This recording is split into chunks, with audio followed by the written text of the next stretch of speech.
In the quiet glow of early dawn, when the mists still hang low over the fields of Ephesus, there is a silence that feels heavy with memory. If you close your eyes and let your mind drift, you might almost hear it.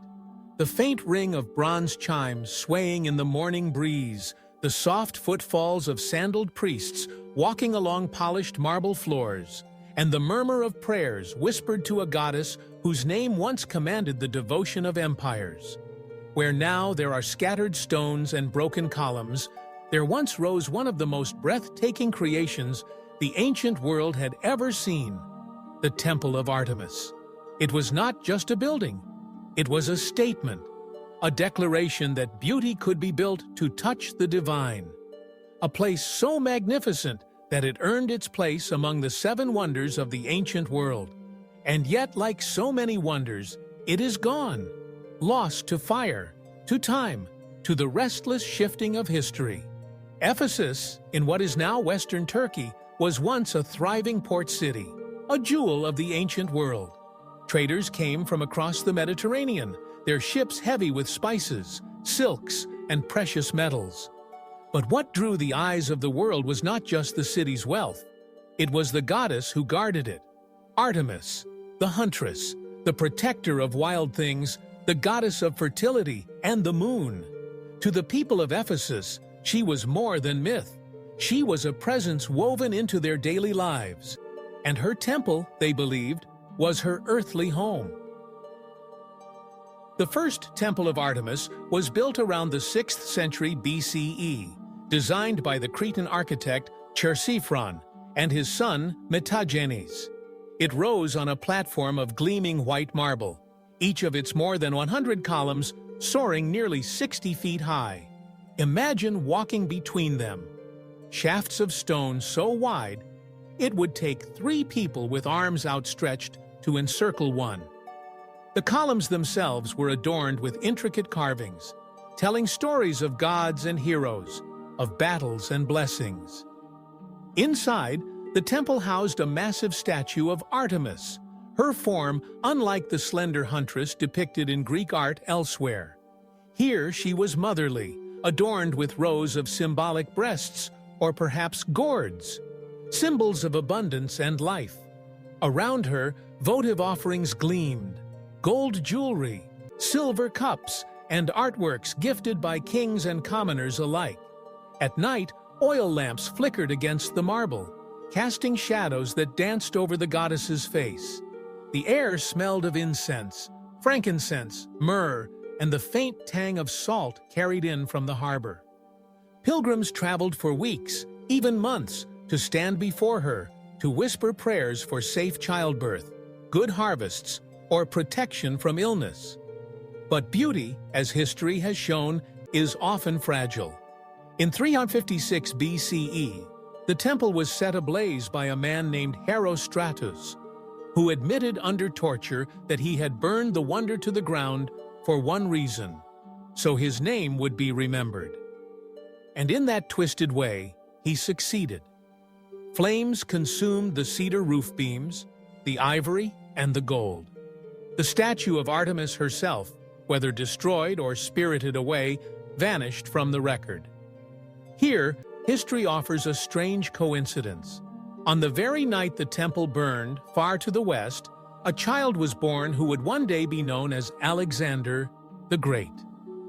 Plutarch later recorded that the goddess was too busy attending the birth of the future conqueror to save her own house from destruction.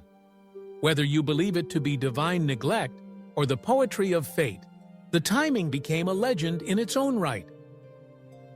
The people of Ephesus, undeterred by tragedy, rebuilt, and the second Temple of Artemis was even grander than the first. Larger in size, more ornately decorated, it drew praise from travelers across the known world. Ancient writers claimed it was 4 times the size of the Parthenon in Athens. Its marble shone in the sun so brightly that sailors could see it from miles away at sea, a beacon of civilization and faith. The columns, over 100 of them, bore sculpted reliefs made by some of the greatest artists of the age. The temple was not just a place of worship, but also a treasury, a marketplace, and a refuge. For centuries, the temple stood as the heart of Ephesus. Emperors paid homage, generals made offerings, and in the quiet hours of dawn, as the first light touched its white marble, the people believed Artemis herself walked its halls. But no wonder lasts forever. In 262 CE, the temple was again destroyed, this time by the Goths, a storm of violence sweeping through Asia Minor. Though parts of it were restored, the slow decay had begun. Earthquakes shook the foundations. The harbor silted up, cutting Ephesus off from the sea. And as the Roman Empire turned toward Christianity, the worship of Artemis faded. Her temple, once filled with prayer, became a quarry for new buildings. Stone by stone, the wonder vanished. Today, only a single column stands in a marshy field, assembled from fragments as a kind of marker for where greatness once stood. The rest lies scattered or buried. Some pieces carried away to museums, others lost forever beneath the soil. It's almost impossible, standing there now, to imagine the temple as it once was. And yet, if you let the mind wander, you can still feel it. The scale, the grandeur, the way the air must have felt cool beneath the marble colonnades, the echo of footsteps on polished floors. As for the mystery, there is more to the Temple of Artemis than just its physical beauty. Some historians believe it was built on the site of an even older, pre-Greek sanctuary, one that had been a sacred place for thousands of years before marble ever touched the ground. Artifacts found nearby suggest the area had been a place of worship since at least the Bronze Age.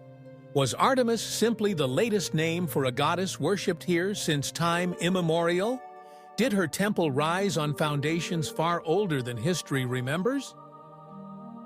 There are whispers, too, of lost treasures.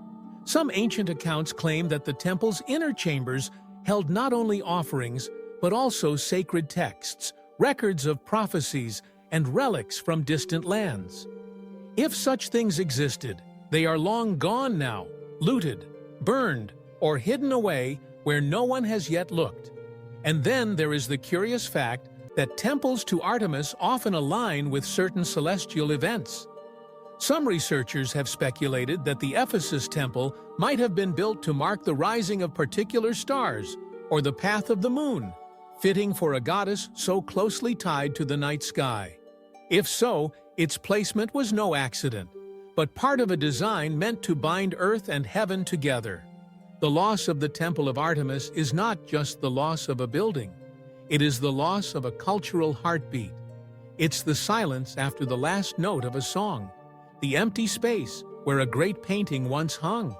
And yet, in its absence, it may be even more powerful because it forces us to imagine, to fill the empty air with the sounds and colors of a world long past. Standing in the field today, as the wind moves through the reeds and the sun slips low over the horizon, you might find yourself wondering, if the temple could rise again, would it still hold the same magic? Or is its wonder bound not to the stone and marble, but to the centuries of devotion, myth, and mystery that have woven themselves into its name? We remember the Temple of Artemis not because we can still see it, but because we can't. Its greatness survives in words, in fragments, in the stubborn beauty of imagination. And maybe that is its truest legacy, to remind us that even when the physical world crumbles, the stories we tell can still stand. Thank you for joining me in this journey into the lost heart of Ephesus. Tell me, if you could walk its colonnades for just one day, would you spend your time marveling at its beauty? Or kneeling before the goddess to whisper a wish into her eternal ear? If you enjoyed this journey into the unknown, please like, comment, and share. It truly helps keep these stories alive.